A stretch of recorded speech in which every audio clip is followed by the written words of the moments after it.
Hello guys, आप सभी का मेरे इस चैनल में स्वागत है, जहां मैं आपके साथ घटे हुए पैरानॉर्मल एक्टिविटी जैसे स्टोरी को सुनाती हूं। अगर आपके साथ भी ऐसी क्रीपी इंसिडेंट हुई है, तो you may submit your story in my email ID. तो चलिए बढ़ते हैं कहानी की तरफ। तो ये कहानी एक परिवार की है जिसमें 5 सदस्य थे। माता-पिता, उनके 2 बच्चे और बच्चों के दादाजी, जो उड़ीसा में रहते थे।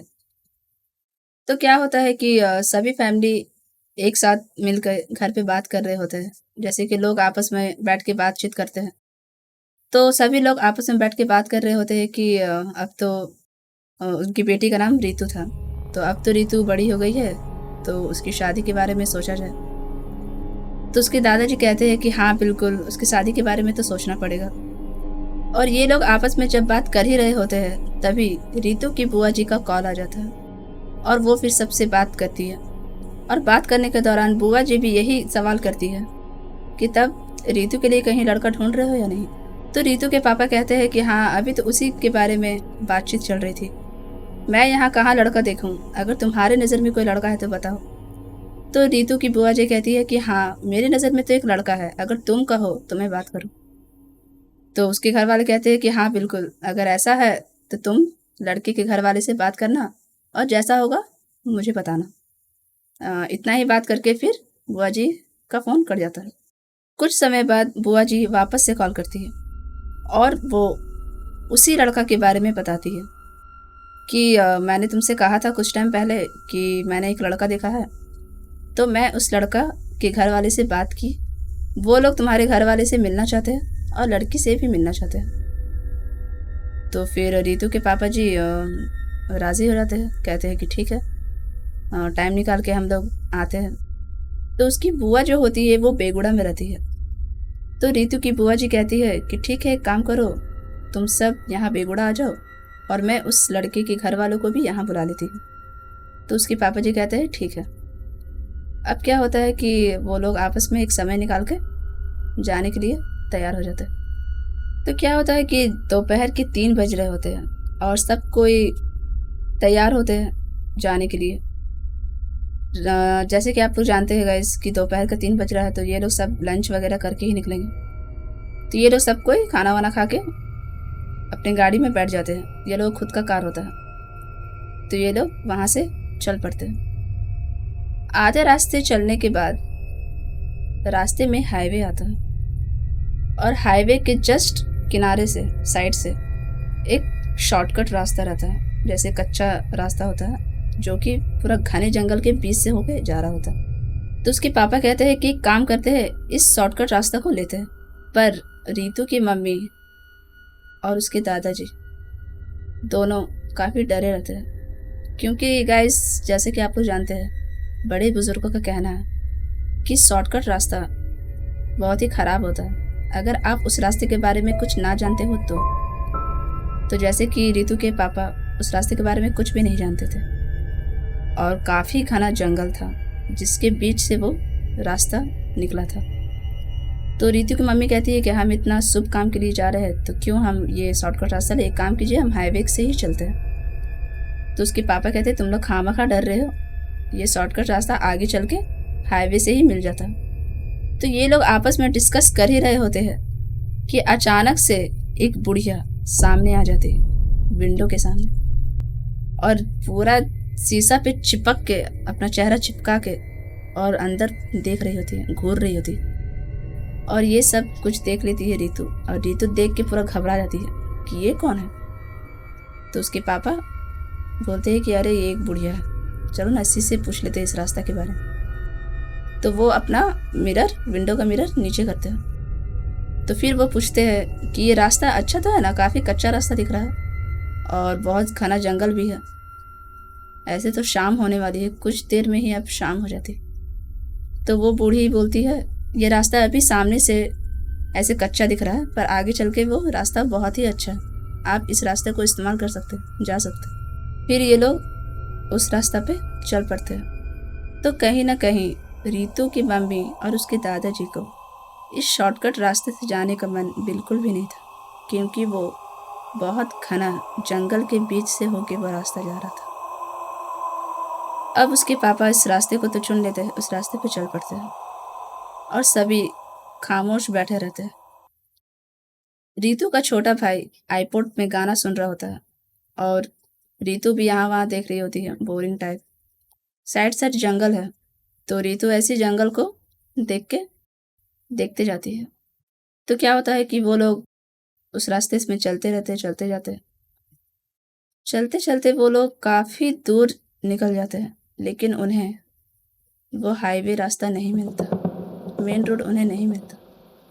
तो उसके पापा सोचते हैं कि अच्छा अब आ जाएगा, अब आ जाएगा। ऐसे ही करते करते 4 से 5 घंटा बीत चुका होता। अब रितु के पापा काफी टेंशन में आ जाते हैं। तो रितु की मम्मी कहती है कि क्या हुआ? तो उसके पापा कहते हैं कि नहीं, कुछ नहीं। अभी तक मेन रोड आया नहीं है और हम इस रास्ते पे 5 घंटा चल चुके हैं। तो रितु की मम्मी भी घबरा जाती है और वो कहती है कि ठीक है, देखिए, हो सकता है अब आने ही वाला होगा। तो फिर दोनों आपस में बात करके शांत हो जाते हैं और घर वाले से कुछ कहते नहीं। फिर और दूर जाते जाते फिर और कुछ घंटा उस रास्ते पे चल पड़ते हैं, फिर भी उन्हें मेन रोड नहीं मिलती।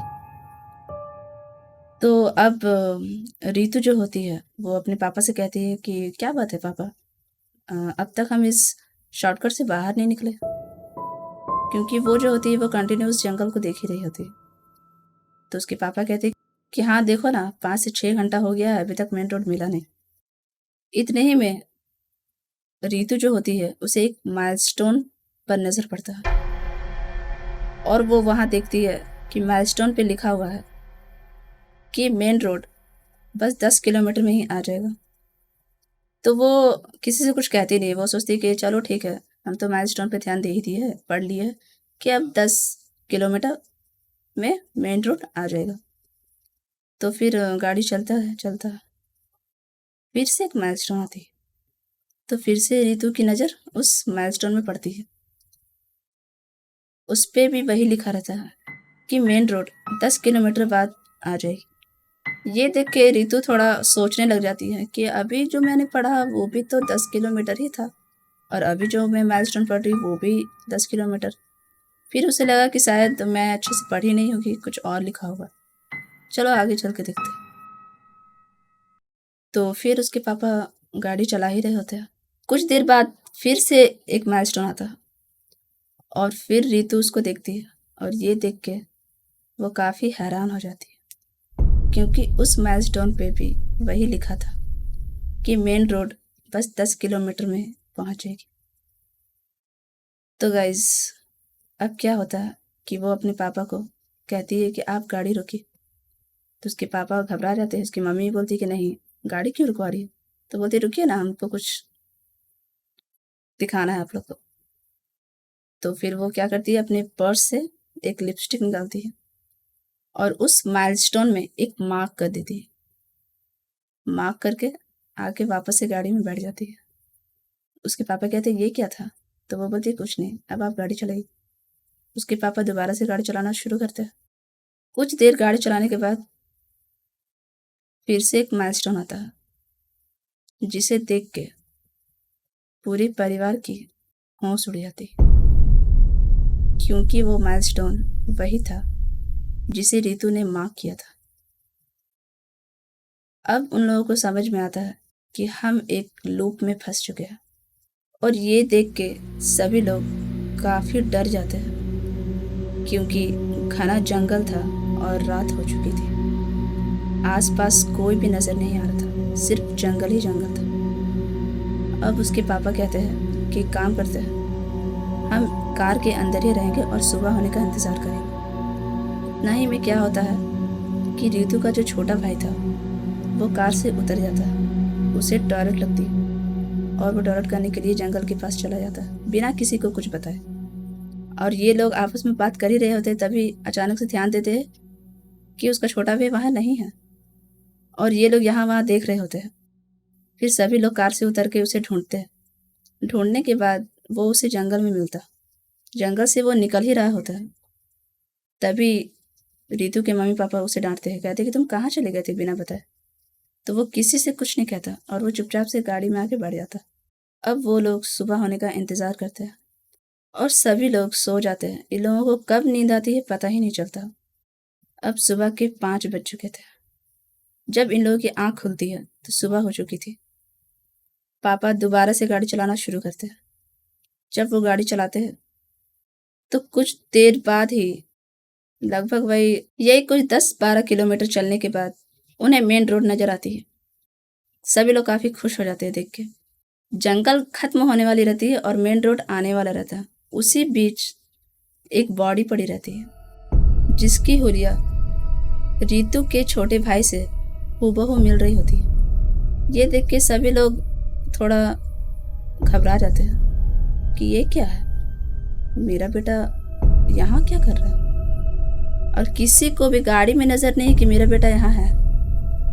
जब वो लोग जाके देखते हैं और उस बॉडी को जब पलट के देखते हैं तो वो उसका बेटा ही था और रीतू का भाई था। ये देख के वो लोग के होश उड़ जाते हैं और वो लोग वापस से दौड़ के गाड़ी के पास आते हैं। देखते हैं कि उसका छोटा भाई वहाँ है ही नहीं।